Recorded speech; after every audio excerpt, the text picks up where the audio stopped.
Ey, Menga qara o'rtoq. Bitta baliqqa qapib olsammi? Hozir boshqasini ettirib olamiz o'rtoq. Qo'ysangchi. Baliq emas o'rtoq. A unda nimaga?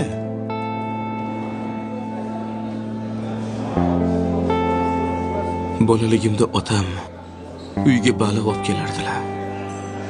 Hammamiz talashib, tortishib yurdik. Oxirida bitta boshqa olib ketardi baliqni. Otam o'shanda baliqni eng shirin joyi boshi bo'ladi degandilar. Otam bizni aldagan ekanlar.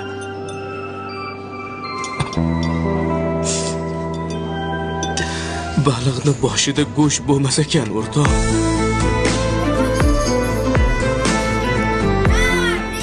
Jasorat nima bilasanmi? O'z